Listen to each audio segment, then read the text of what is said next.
Welcome to the Open Adoption Project. We're the Nelsons. I'm Lynette. And I'm Sean. In today's episode, we will be having an interview with Sarah. She is a birth mother from Florida and is a birth mother of two. And she is a really great person to listen to speak.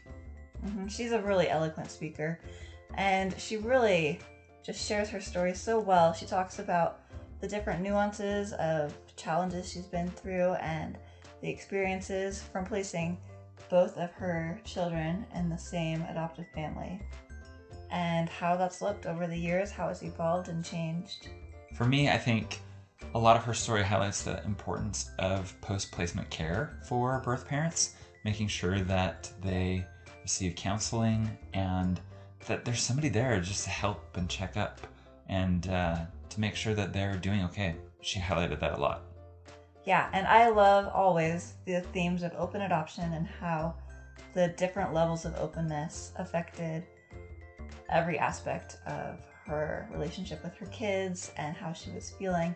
Anyway, she is wonderful to listen to. We know you're going to love this episode. Sarah is all about education in the adoption community and has an Instagram that is Adoption Education Keys and is definitely one worth following if you're a part of the adoption community. So we encourage you to go there and check it out. We hope you enjoy this episode with Sarah.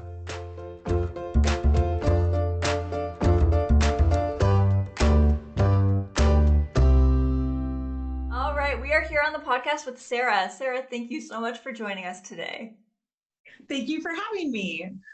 Thanks. All right, to start off, can we have you introduce yourself and tell us a bit about you?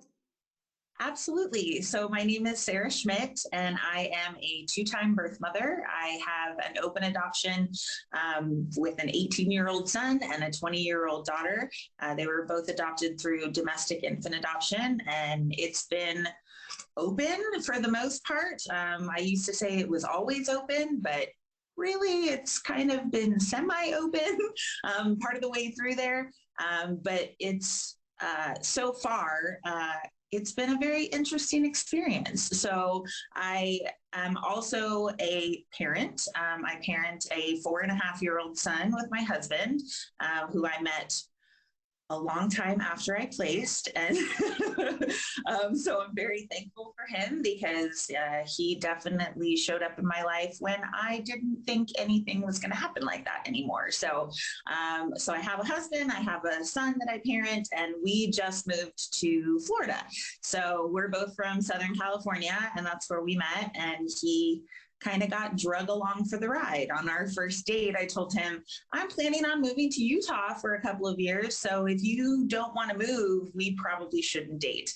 And so he was totally fine with that. The only place he's ever lived is Southern California. And so I brought him to Utah for 5 years, and then I brought him to Florida. So we've come all the way across the country in the last 5 years of our relationship. So, but I love music. I love writing. My husband and I love collecting vinyl. And so we're constantly listening to records and hitting up old record stores. I love to collage, that old school, like cutting out magazines and making things. And I'm old.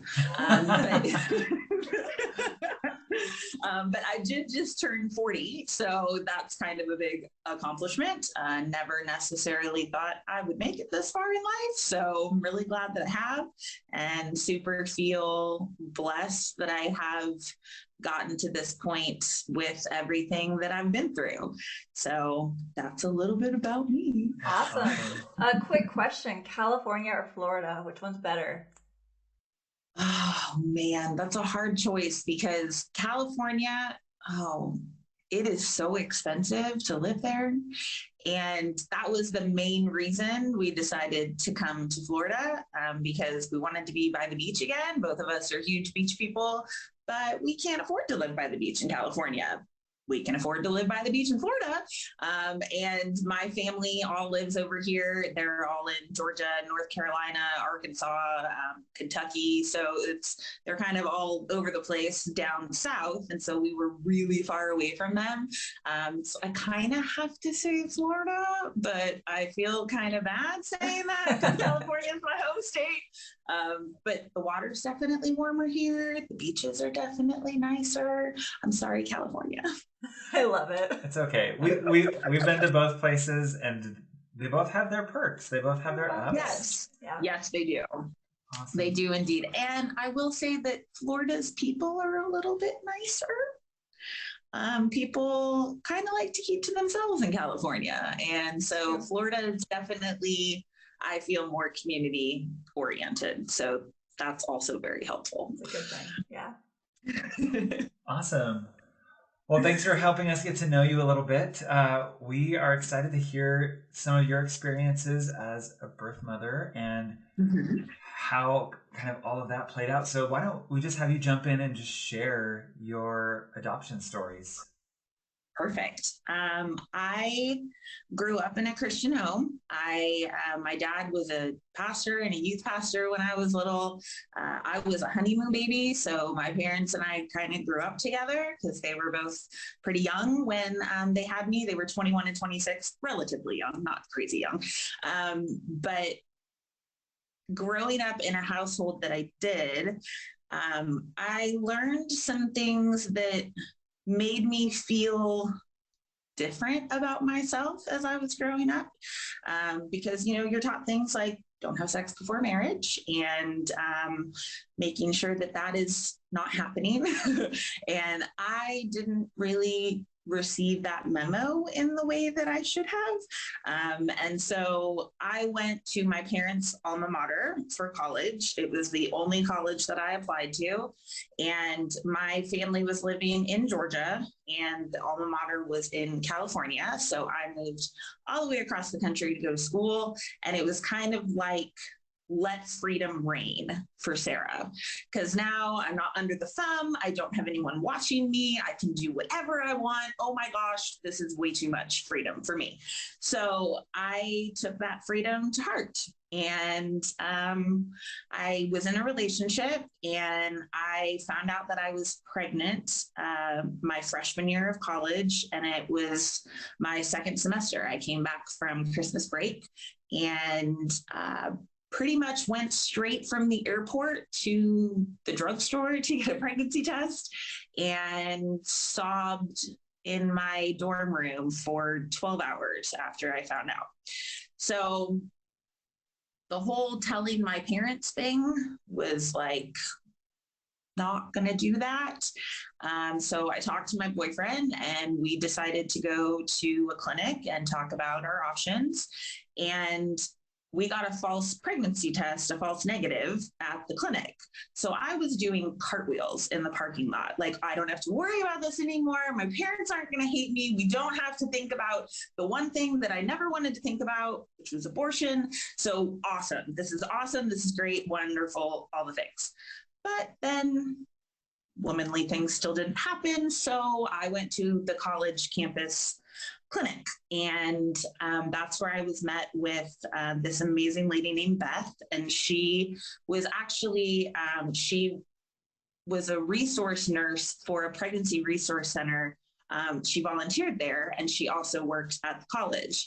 And when I approached her, I was like, I can't do this. Once I got another positive test, I was like, this can't happen for me. This is not an option. I cannot do this. I'm a 19-year-old girl. This is not what my parents ever wanted for me. I was so afraid that they were going to disown me, that I was going to be this huge disappointment. My dad is a very prolific person in his field and does a lot of MC events and works for a lot of major corporations and all of this stuff. And I was like, his reputation is going to be out the window. I cannot do this. And so I left the clinic ready to make an abortion appointment. And when that happened, I made the appointment for a Friday. And the Monday before my appointment happened, I got a phone call from my parents. And I basically answered the phone and my dad was like, "Are you pregnant?" And I was like, "Sort of." And he was like, "How can you be sort of pregnant?" And I was like, "Well, why are you asking me this?" And, apparently word had kind of rumors stirring on campus. And because it was my parents' alma mater, they had a lot of friends that still worked there. Word had gotten back to my parents. And I was like, yes, I am. And they were like, okay, so let's talk about what you're going to do. And at the time, the only thing I knew was that now abortion was off the table. And now I had to make a parenting decision. I had to decide if I was going to parent or if I was going to place for adoption. And really, adoption for me growing up, we had a lot of friends that had adopted. We had, I knew people that were adoptees. Like, adoption to me was pretty. It was a beautiful thing. It was something that saved people's lives. And those terms kind of make me cringe right now to use, because that's how I used to view adoption. But I think that I thought, well, the real story is my boyfriend came to see me one night, and this was after my parents knew. And he said, because your parents found out, I told my parents, and they said, you need to marry me. And I was like, is that a proposal? Am I supposed to say yes to that? Is that, like, it just felt so obligational. And so in that moment, I threw adoption in his face, like, oh, well, no, I'm going to do adoption. And I think in the back of my head, I was going, please say no. Please fight for us. Please tell me, no, I love you. I love this baby. I want us to do this together. And the look of relief that crossed his face when I said that was just devastating. It was like, okay, well, now I'm kind of locked into this, because now I know you don't want any part of this. And that's kind of when the decision was made. And it wasn't even really, parenting was never something I was actually given the opportunity to think about, because it was like, okay, well, you don't want to be a parent, and society and my religion and all these things tell me that I can't do this by myself. I'm not supposed to do this by myself. And I'm not enough to do this by myself. And so in that moment, it was like, all right, well, I guess I've got to start figuring out this adoption thing. And so I moved home to Georgia and moved back in with my parents, and I met with an agency. And at the time, I felt comforted, because the agency that we met with, the director was actually a friend of my family. And I now know that that is a huge conflict of interest, and that really probably shouldn't have been the way that we went. But at the time, it felt like, oh, okay, these people are going to take care of me. They're going to, do the right thing. They're going to make sure that I know what to do and what to look forward to, or not look forward to, but what is coming ahead. And I don't think I was really fully prepared for what this decision entailed. I just thought in my mind, well, I'm answering someone's prayer. This is, someone wants a baby. This is the answer to their prayer. That's the gift, quote unquote, that I need to give in order for this to all be right. And I picked out a family. And the weird thing is that, she had said to me, well, this guy really reminds me of your dad. And automatically I was biased to that family, because I was like, oh, well, I want someone that's going to be like my dad. And it turns out he is nothing like my dad. So that was a little misgiving. But that section of time, I felt so secure in what I was choosing. And I felt like I was empowered, even though I look back now 20 years later and go, was I though empowered to do this? So that's been a little bit hard to wrestle with, but we started forming this beautiful relationship, and I really got to know them in the 4 months that I had left. I met them when I was 5 months pregnant, and they became like an older brother and sister to me. And in a lot of ways, I think that that is what enabled me to go through with it, because I didn't want to disappoint them. I knew how long they had waited. I knew how much they wanted this. I knew how much they had prayed for a baby, what they had gone through to get one. And I didn't want to be the person that shattered that dream for them. And so I placed my daughter in September of 2001. She was actually born 2 days after September 11th happened. So talk about trauma on trauma on trauma. It was a lot. I have a video that we filmed during the time that I was in the hospital, and all of it is us having these conversations about life and about things that are happening in the world. And I remember sitting on the couch when September 11th happened and just bawling my eyes out and rubbing my stomach and being like, what am I doing? Like, how am I bringing a child into a world like this? What is happening right now? And I think in a lot of ways, it also made me feel even more inadequate. Like, okay, no, she really does need these two people to make her life better, quote unquote. I need them to make her life better. And so I placed her, and what I had decided when I was pregnant, I was a psychology major, and I had taken child psychology classes, and really in the back of my head, I kept thinking about how kids start to remember things when they were around 2. And I was like, well, maybe I should step back physically when she turns 2, because I don't want to be waving my arms in the background, like, please pay attention to me. I need more from you than you're able to give me. It would have been, for me in my brain at 19 years old, an unhealthy, confusing situation for her. I now know that that's not true, that wouldn't have been confusing for her to have me around longer, but that's the decision that I made. And I decided to step back, but they ended up taking my parents out to dinner and asking them if they wanted to be a part of her life longer than the 2 years. And they said yes. And so that was exciting for me, because it was like, okay, well, then I'll get double updates. I'll be able to see them with her and be able to watch her grow up through them also. And my brothers were 8 and 10 at the time. And so talk about, super confusing for them. Like, my sister's having a baby, and I don't know what that means anyway, because I'm 8 and 10, and then now the baby's not going to be with her, and what does that look like?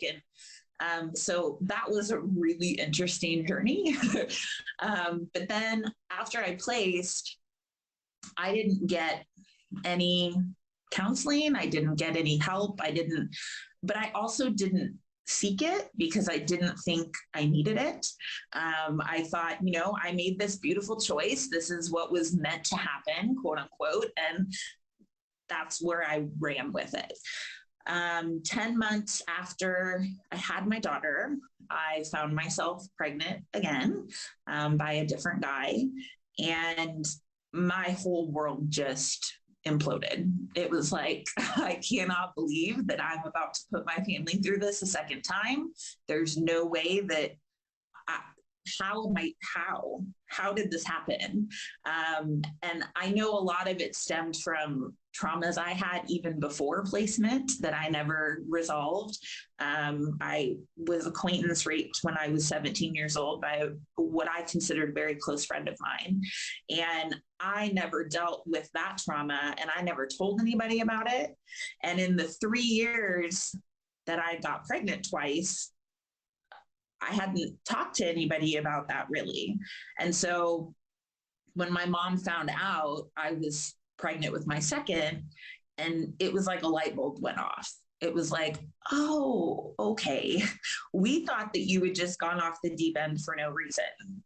And here you are telling us that that's not what it was, that you already had this trauma, and then it got impacted and compacted by you getting pregnant and then placing. So when I was pregnant with my second, I really, really felt strongly about I didn't want my daughter to grow up wondering what difference 19 months made, that I could parent him, but I couldn't parent her. And so I immediately called her parents. They were the first people that I told that I was pregnant. And they were like, we can't afford to have another baby this quickly. We just can't afford it. There's no way that we can do that. And so I started preparing to parent, because I was like, I don't want to go through this again with another family. I don't want to have to build that relationship again with somebody else. And I don't want to run the risk of them not allowing my son to see my daughter. So if he stays with me, at least I know they can have a relationship.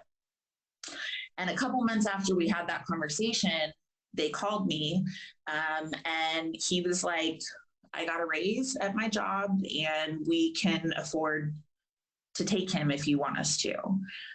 And it was up until me being in the hospital that I was still wrestling with whether or not I was going to take him home.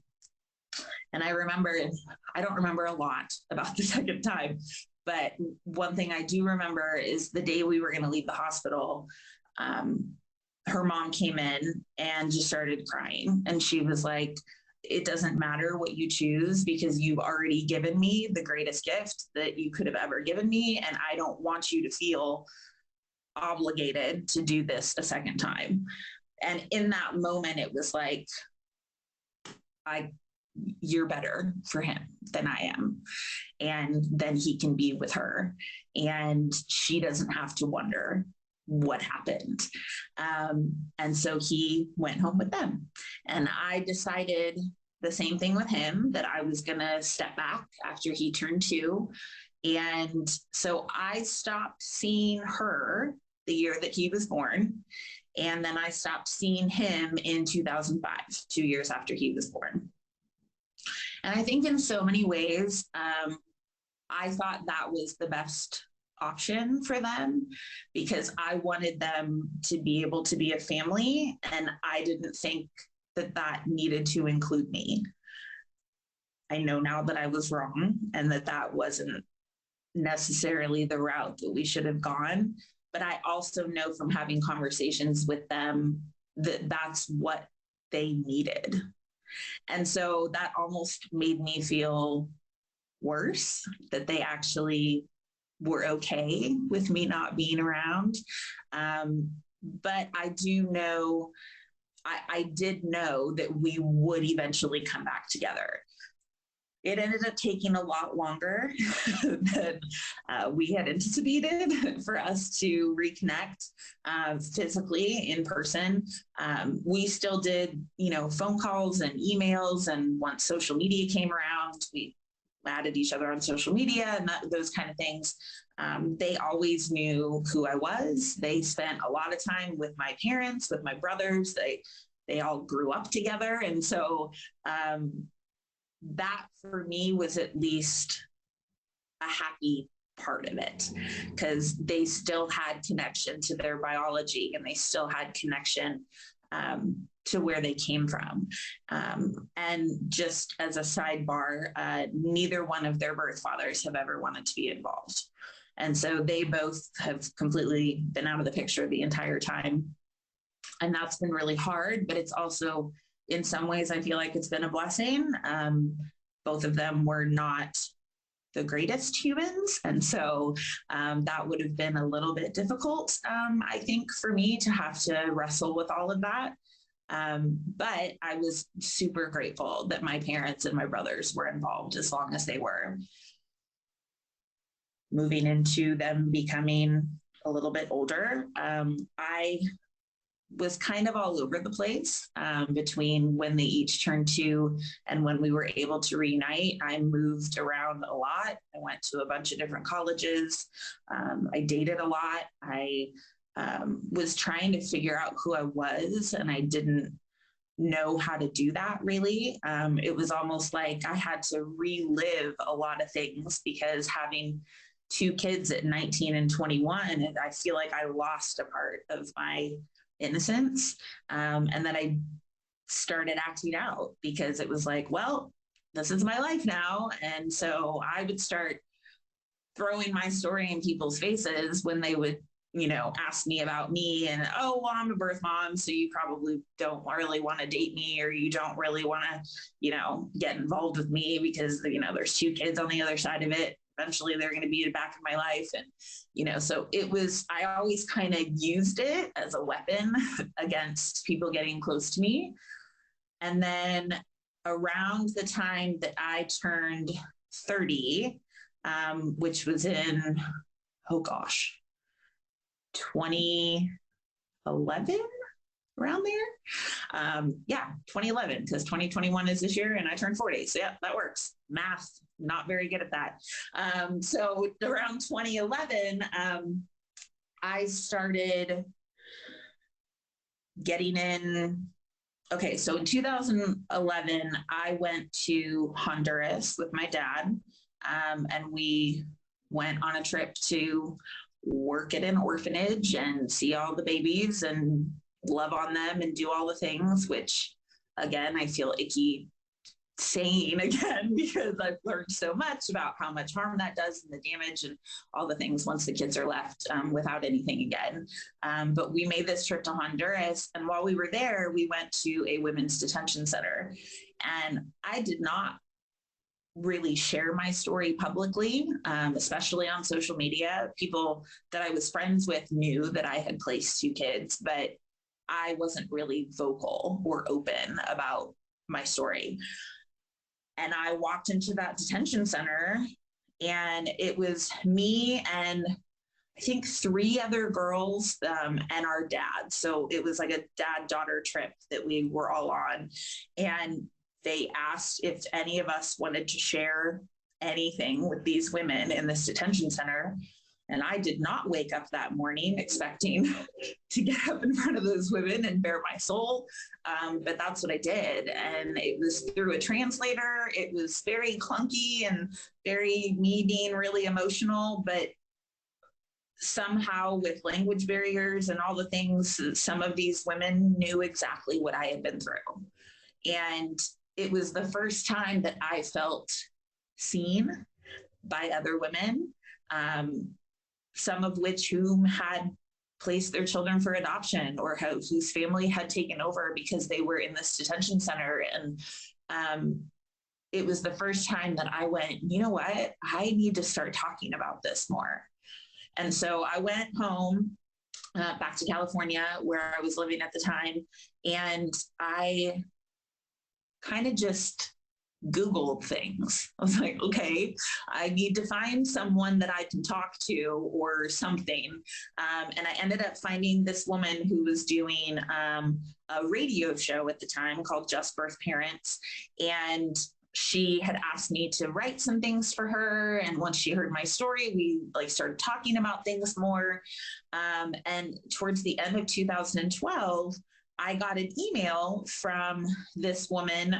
Her name is Ashley Mitchell. And she was basically like, I don't want to like you because you seem like the most perfect person in the world, but I really want to know more about you. And I was one of those girls that grew up and I was like, oh, I have guy friends because girls don't like me. And, they, whatever. And there's always competition. And I was always the guy's girl and whatever. And Ashley was the same way. And so when we connected, it was like, if we would have met at any other time in our lives, we would have hated each other.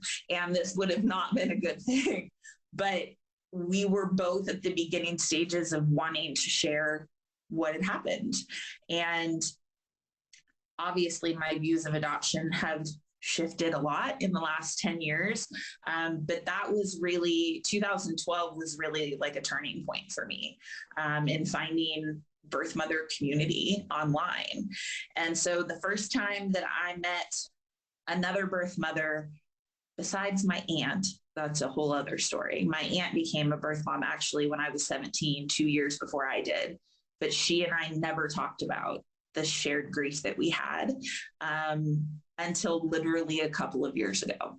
So I didn't really talk to any other birth moms until I found that community. And in 2013, I went to my first birth mom meetup in Utah. I flew from California to Utah, and met all of these amazing women who had been through what I had been through, some of them even having placed twice, and some of them even having left abusive relationships and trying to protect their kids from their birth fathers. And it was so powerful because I finally felt like I wasn't alone anymore, that I didn't have to do this journey by myself, and that I could actually be around people who understood where I was coming from. So that was 2012. In 2014, my middle brother was getting married. And because my kids had been in his life since he was 10, he called me and said, I want to ask the kids if they'll be in our wedding. Is that okay with you? And I was like, well, then that means that I'm going to have to see them at your wedding. So yes, please do that. I will, please do that. And at this point, we still had open communication. I think in some ways, their dad thought I wasn't a good person to be in their life for that amount of time.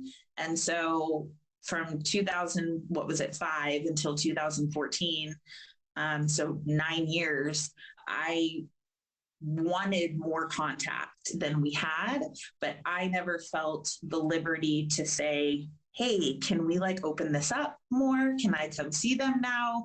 Because I felt like I needed to get my life together first. Like I wasn't going to be good for them if I didn't have everything perfect. And so in 2014, I had pretty much gotten my life together.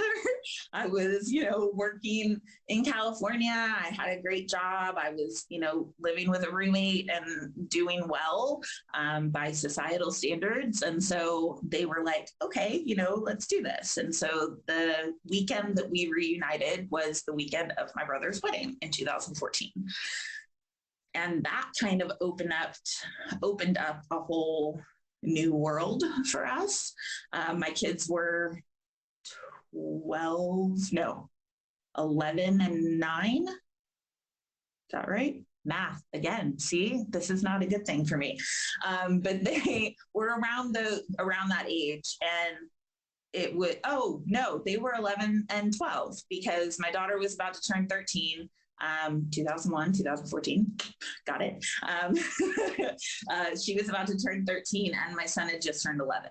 So we reunited at my brother's wedding, and it was everything. It was exactly what I needed. It was what I'd always wanted, to be a part of their lives and to be able to take pictures with them and to be able to talk to them in person and get to know them. My daughter and I got to dance together on the dance floor, and it was like no time had passed, And after that, it was like, okay, well, now they're going to come for Christmas, and then I'm going to go for, so we started spending holidays together, and we would see each other a couple of times a year. And so that was 2014. I met my future husband in 2015, and then they were in our wedding. Technically, they were in our reception because we eloped, but in February of 2016. But we had a beach reception in July of 2016, and they came out to California, their whole family, and they were in our wedding and did all the fun things. My daughter sang me down the aisle while my husband played the guitar, and it was a dream. It was everything that I had always wanted for our relationship to be. And then as they've gotten older, it's been really interesting because now they have full autonomy over our relationship and what that looks like. And as they were still teenagers and, not completely adults yet, it was, oh, now they can text message me from their own phone, and there's not a middleman that's saying, oh, well, I'll tell them that, but, are you really telling them that? Or so it was kind of a new chapter in a lot of ways. And they were the first people that we told that we were pregnant. And so that was really awesome. I was terrified to tell them because, even after that time had passed, in the back of my mind, I'm going, are they going to think that I'm okay to be a parent? Are they going to feel bad that I'm parenting this child now and I wasn't able to? And so I had all of these things going on in my head. And they were so excited. And it was well, it took you long enough kind of thing, instead of, the negative alternative that I was building up in my mind with all of my weird intrusive thoughts. So I was super stoked that they wanted to be a part of his life and a part of our lives. And so that was in 2016. And then in 2018, I went to visit them in North Carolina. My mom and I and my son, we drove up to North Carolina from Georgia to see them. And it was their adopted dad's birthday. And we went out to lunch, and things just felt different with the two of them as parents. It felt like there was some sort of shift happening. And a couple of months after that, they ended up separating. And that was literally my worst nightmare. In their profile that they had written for whatever expected mom was going to choose them, they had literally written the words, "Divorce is not an option for us."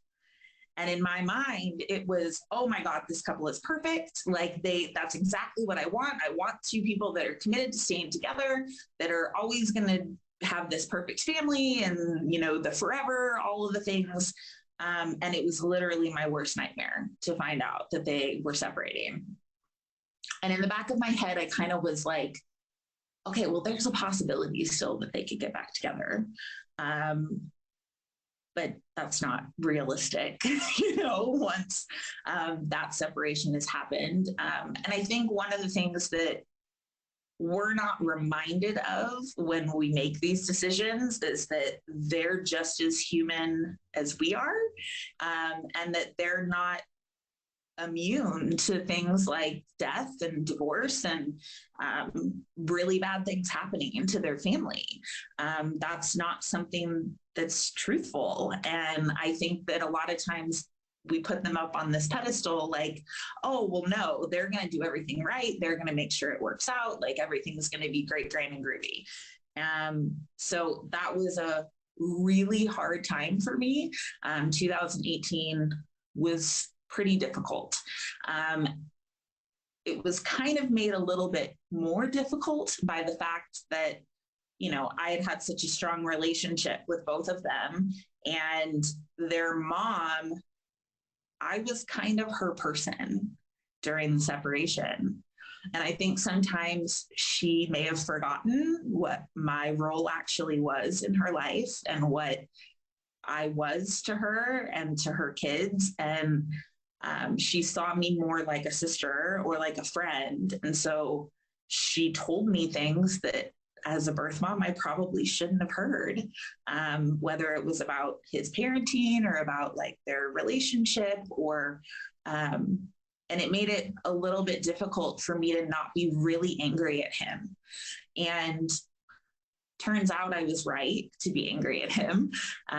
It turns out that he didn't necessarily keep all the promises that I had asked him to in what being a father looked like for them, and making his love conditional, and being in some ways financially abusive and emotionally not there. And they're both very different people from who I am. And so, in my naive mind, I'm going, oh, well, they're going to raise them exactly like I would, and it's going to be awesome. And that's not the way that it worked out, because we're very different humans. And as they've gotten to be older and my kids have become adults, they have shared some things with me that make me not like him very much.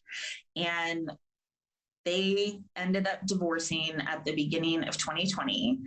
And it was like January, they divorced.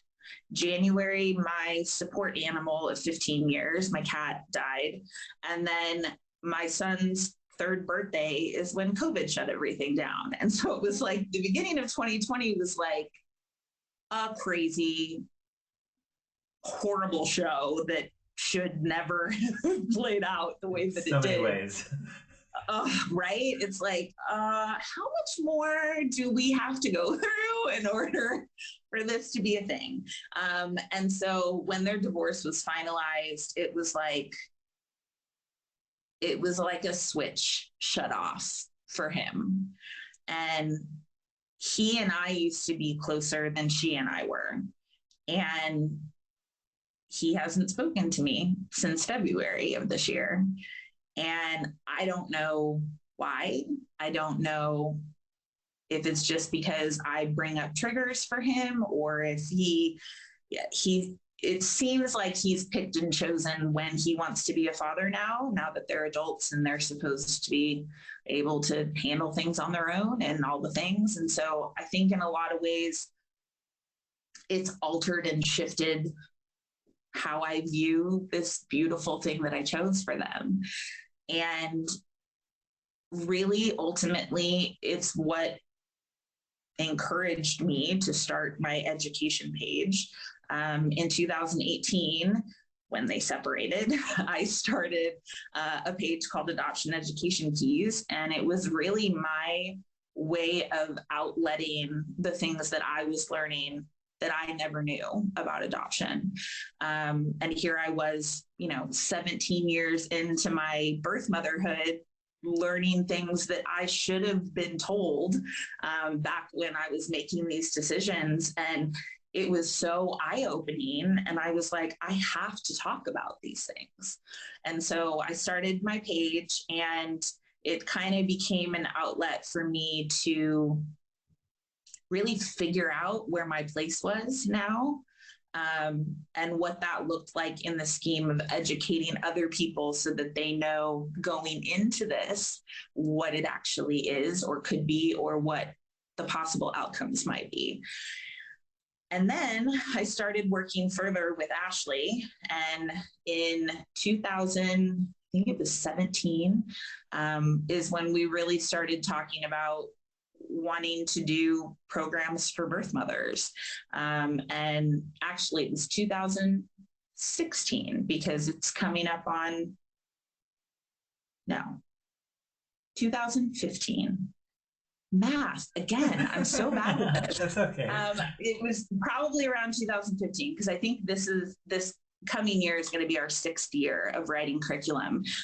But we started this program called Meet an E, and it's a curriculum for birth mothers to have support groups across the country. And we do it through the Lifetime Healing Foundation, which Ashley founded. And it's really for women who've been exploited, whether through adoption or through sexual abuse, through incarceration, through trafficking. But we wanted a space for women to come to be able to go, oh, okay, I'm not alone. And now I have tools for every month of the year to be able to process where I'm at in the season of life that I am. And I can do it with other women who have been through what I have. That are also at different seasons of their journey and can teach me things, and I can teach them things that we wouldn't have known before. And so I think like immersing myself in this birth mother community has really given me so much healing, because it's enabled me to go, you know what? Adoption isn't beautiful always. And it's not always this perfect, happy story that everyone makes it out to be. And I know mine's definitely not a success story. A lot of people put on me that I was like the perfect birth mother because I had placed these 2 children with the same family and I had created this beautiful thing. And then it got ripped apart. And it was like, okay, well, where do I sit now that I'm not the perfect birth mother with this perfect story and this perfect open adoption relationship? And it's been kind of hard to reconcile that from where I thought I was to where I am now. But ultimately, I think that what we go through grows us. And when we can learn things and we can share them with others, we can spare them maybe the heartache of going through what we did. And I feel like I can't stay silent anymore. I was silent for so long. And then when I found my voice, it was like, well, you're not going to shut me up now. So I might as well keep talking about all this stuff. And that's kind of where we find ourselves now. When I went to see them in 2018, right before they separated, that was the last time I got to see my son until this year. And really, the 3 years of separation is because when their parents separated, my son went to live with his dad and my daughter went to live with her mom. And my son and his dad's relationship was not healthy for either one of them. And so my son ended up moving to a completely different state with completely different people than I had chosen for him. And it was a friend of his that he had gone to camp with, and his family welcomed my son into their family, and he went and lived with them for a couple of years. And in a lot of ways, I felt like I had failed. It's like, okay, well, the people that I chose for him didn't work out, and the father that I chose for him failed at what I asked him to do. And so I took that failure on myself. And because he was in a completely different state, I didn't get to see him for 3 years. And then his mom moved down to where he is in Arkansas for his senior year of high school last year. And I was super, super glad that she did that because he needed somebody. And if it couldn't be me, I would have rathered it be one of the people that I had chosen for him. And so I'm really thankful that she stepped up and did that. And now my daughter is back living with her dad. She's 20 and she's working for his company. And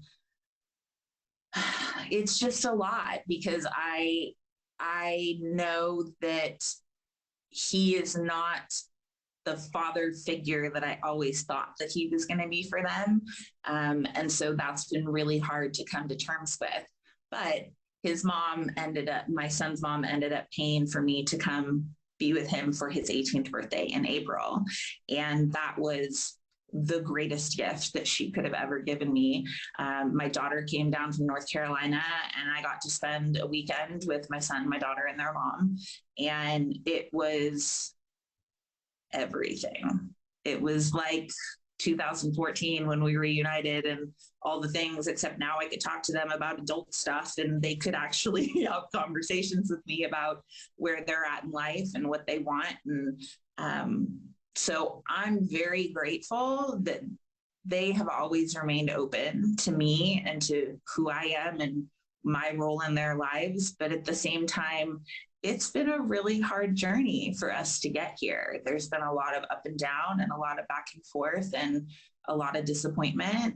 But I'm just so grateful that they are the humans that they are. And I have to credit their parents for that because they were there as long as they could be until they couldn't. And that, I guess, is really what matters. And I wanted them to just be able to grow into the humans that they were going to be. And I feel like now they have the capability of doing that. And I also have autonomous relationships with them. So they can reach out to me whenever they want. We can meet up whenever we want. We can do all the things. And now that we live over here, it'll hopefully be a lot easier for them to come down and visit. And so, yeah, but my son is, like I said, he's 4.5 and he's always known about them. We talk about brother and sister all the time. He is constantly asking about them, constantly wants to see pictures of them. And I want him to grow up knowing them. And I'm just super grateful that they also want to be a part of that. So that's my really long story. That was beautiful. Yeah. Yeah, I kept thinking like, oh, I gotta ask her about this, and then you would say everything that I was thinking, and I'm like, okay, I have a question about this. I'm like, oh, there it is. So it was great that everything you shared was like really in line with all the things that I would want to know more about your story. So that's sweet. We'd probably have a couple follow-up questions just to kind of process a little bit, but your story was fantastic. That was great. Thank you for sharing it. I can tell that you're like a writer. Like it was very well organized. Yes. I like storytelling. Storytelling is good. You're good at it. Thank you. All right, so thinking about some of your struggles regarding adoption, what do you wish other people knew or understood? I think the main thing I want people to understand about adoption is that it is an ebb and flow.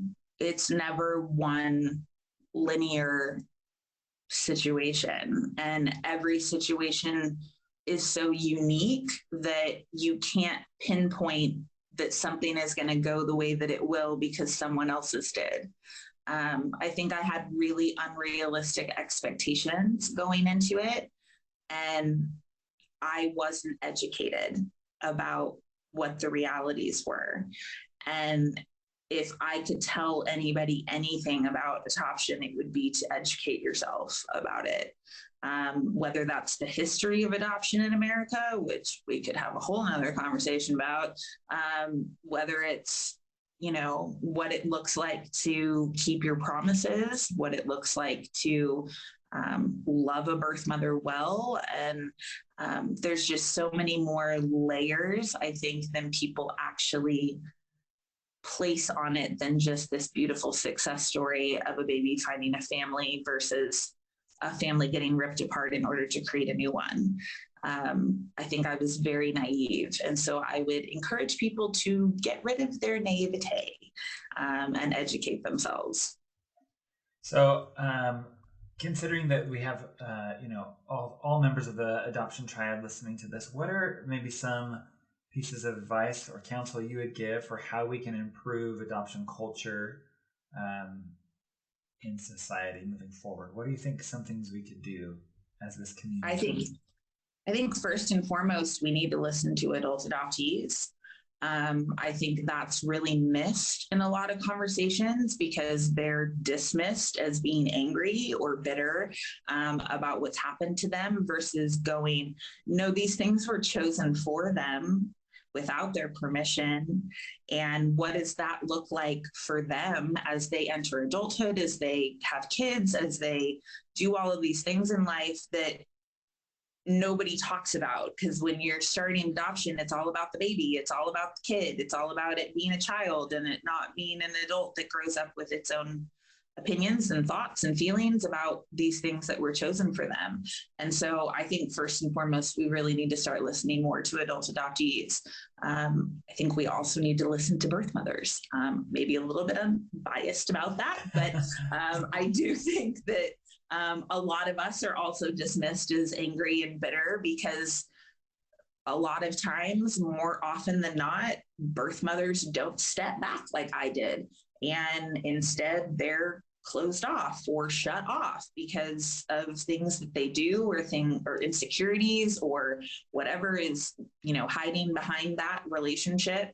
But I think in so many ways that we're missing pieces if we don't listen to all of the voices. I think so much of adoptive parent education comes from other adoptive parents, and that's great because obviously you need to talk to people that you can understand the process that you're going through, but we need to listen to the people that are affected by it on the other side because we have a lot of thoughts and opinions too about what's happened and the choices that we've made. And I think oftentimes birth mothers sometimes have a hard time taking personal responsibility for their role in what they've chosen, especially when their kids become adults and they're like, well, no, I don't really like that you did this for me. And that's not really how I would have done it.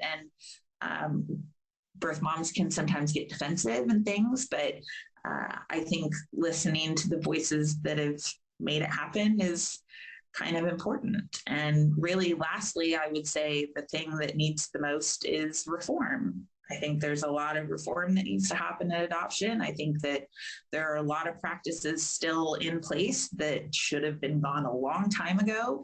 And I think that the only way to do that is through people speaking up about their stories and about what's happened to them, and getting in with lawmakers and all of that stuff so that adoption laws can get changed and reform can actually take place.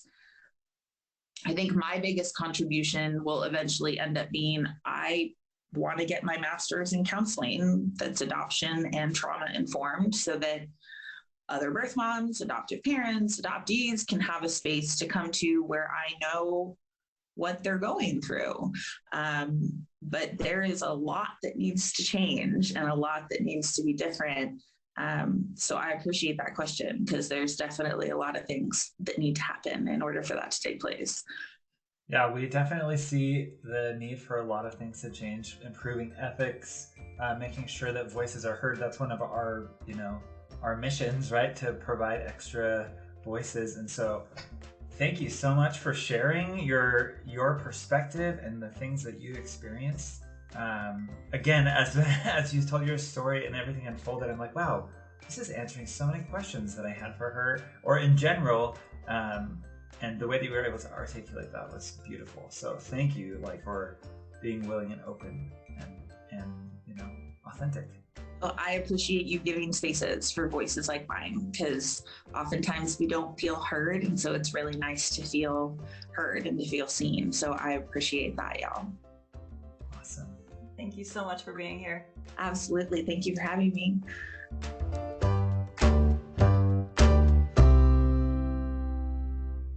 Thank you so much for listening to this episode of the Open Adoption Project. And we're just so grateful for Sarah for her willingness to participate and share her story with us. She's great, and we learned so much from her.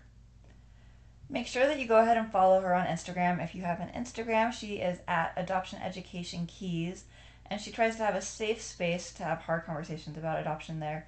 And it's a great place to follow. She has great content.